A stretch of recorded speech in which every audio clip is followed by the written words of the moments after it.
You get something, learn something from Well, it, and it's always something to share with others. You know, I think that's our biggest goal, is making sure people understand and know and have accurate and good information, and also know that it's more than just sitting back looking at your phone or your laptop or watching video. Like, get out and talk to people and interact, and you know, it's more than just watching a video about it. It's actually coming and participating. And I think a lot of people, especially after COVID, have forgotten that. You know, it's important for us to interact and build those relationships with people.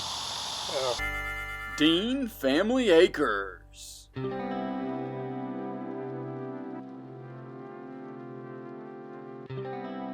I think the fact of maybe not having an agenda per se, but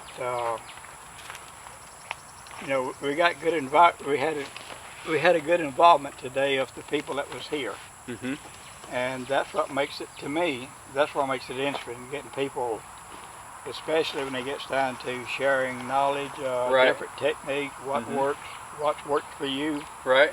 Don't mean it worked for me, but hey, let me try it and see. That's right. Well, I was just talking with Randall about that earlier, and even just where you are. You know, that a lot of people don't always think about that, where you're living. And I think that's good. You're getting feedback from us that are gonna try the spray, and having the information of location too, because sometimes even if you're one zone over, that might make a big difference versus...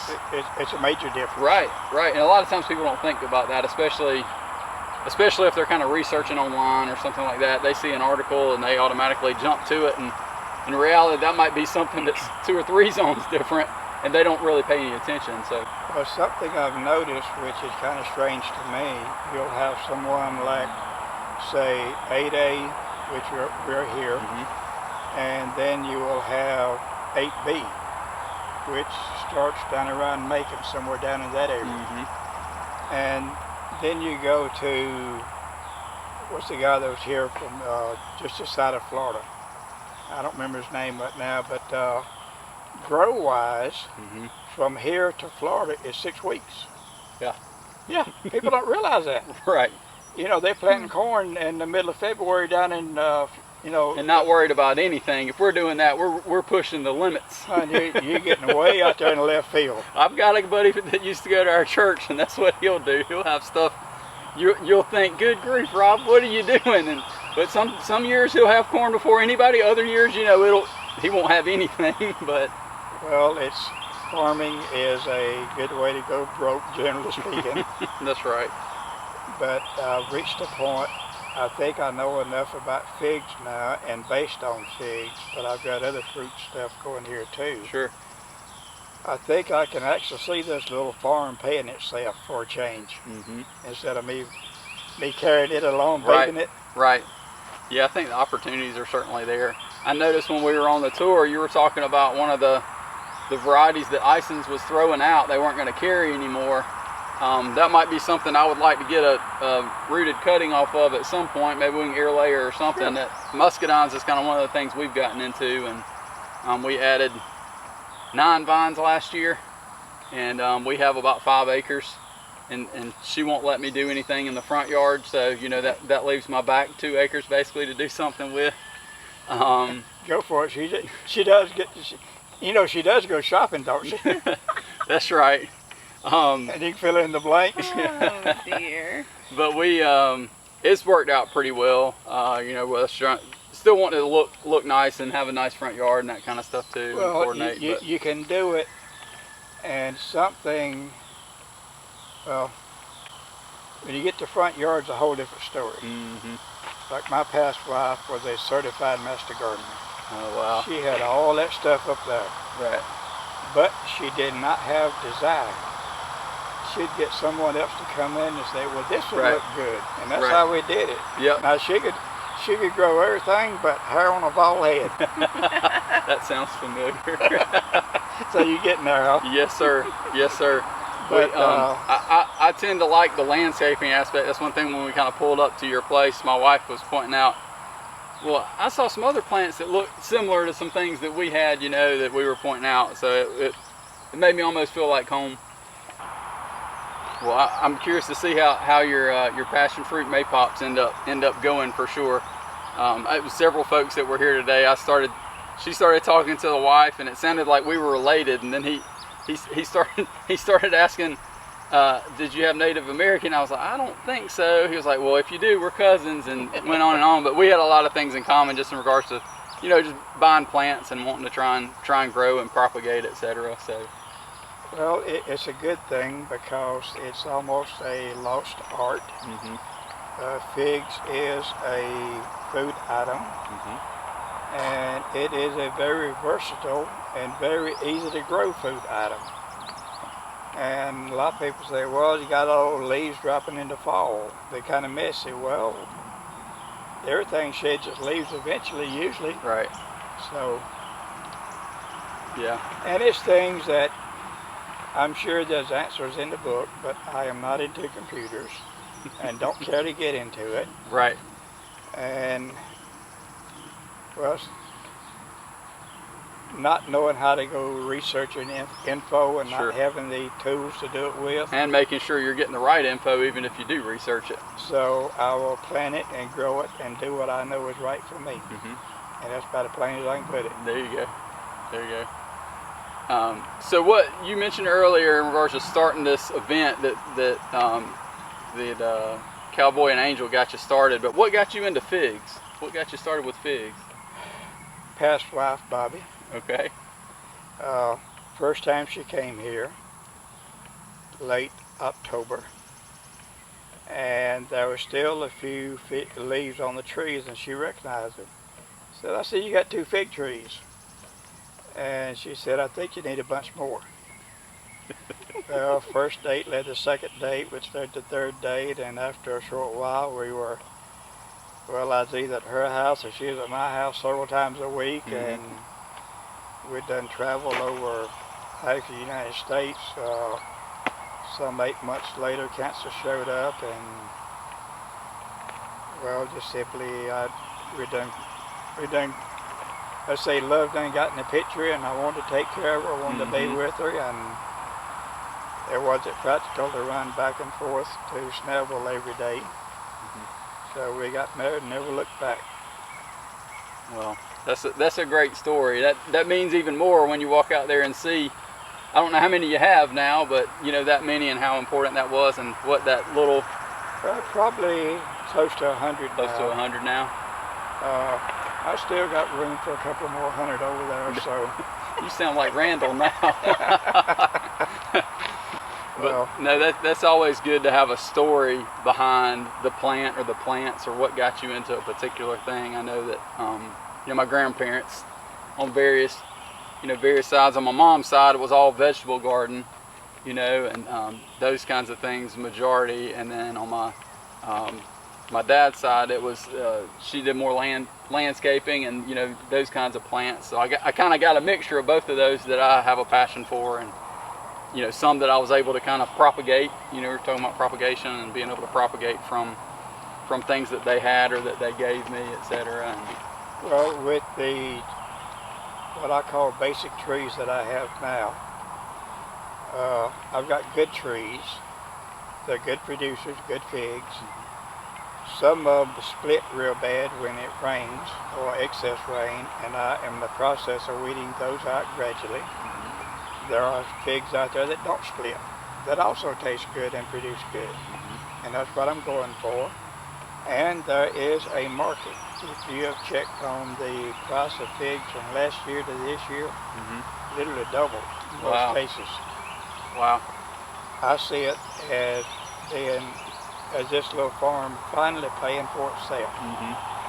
And that's what I want. Yeah, that'll be good. I think combined with propagating and then the fruit and those kinds of things too, that will definitely be a good opportunity for you, for sure. Well, I sure hope so, because I'd hate to think all this work is for nothing. Well, it's something that you enjoy, if nothing else. That's what I always think about myself. I'd like to get some return on the effort from time to time, but even if it's something that you enjoy and it helps provide you that joy of life, I think that's an important aspect. And knowing that it's all part of his creation anyway. You know, Yes. I think that's certainly key. Well, it is, and I have always liked the idea of being self-sufficient.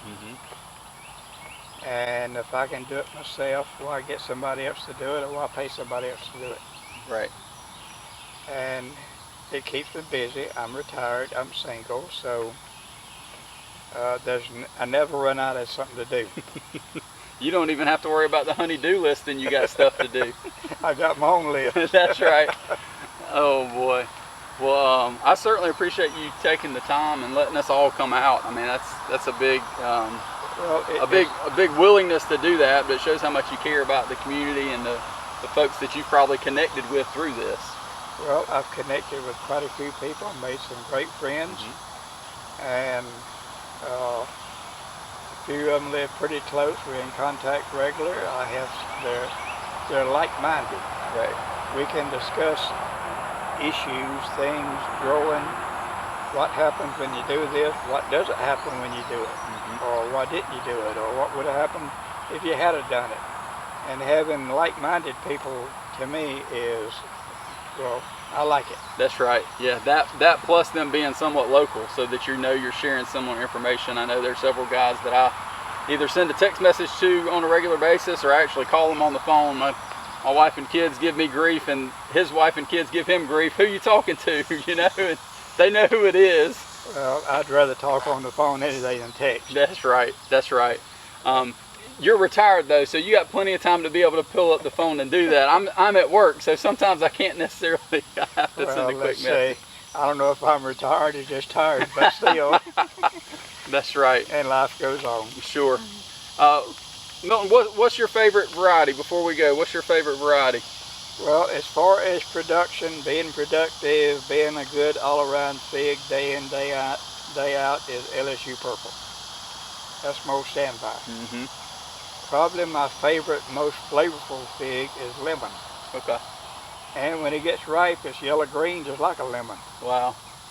With a light amber flesh, and it is a wonderful fig. Well, I remember you mentioning those while we were out there, and it's good to kind of always make that connect. Well, I certainly appreciate, again, you just taking the time and being willing to sit down and chat. And we've never met, and I think that it's been good to kind of make connections, and we can relate to different things that we've just talked about here in the last couple of minutes. So. Well, it's always good to be with like-minded people. Trying to talk about figs or growing corn to somebody that knows nothing about it. Well, it's kind of like being out in left field by yourself. That's right. That's right. But to be with like-minded people. Sure. Now that's good. It is. It is. And we're about an hour and 40 minutes from here, so we're not too far away. You get something, learn something from it. And it's always something to share with others. You know, I think that's our biggest goal, is making sure people understand and know and have accurate and good information, and also know that it's more than just sitting back looking at your phone or your laptop or watching video. Like, get out and talk to people and interact, and you know, it's more than just watching a video about it. It's actually coming and participating. And I think a lot of people, especially after COVID, have forgotten that. You know, it's important for us to interact and build those relationships with people. If you want me to put a pot on one, or if you want to just set a couple, then that's fine. It don't matter. If you got the stuff and do it right now, I've got bags ready to go. All you got to do is, you take your knife and skin the bark a little bit. Right. And stick it on it. Yeah. Well, here, I got them with zip ties. Okay.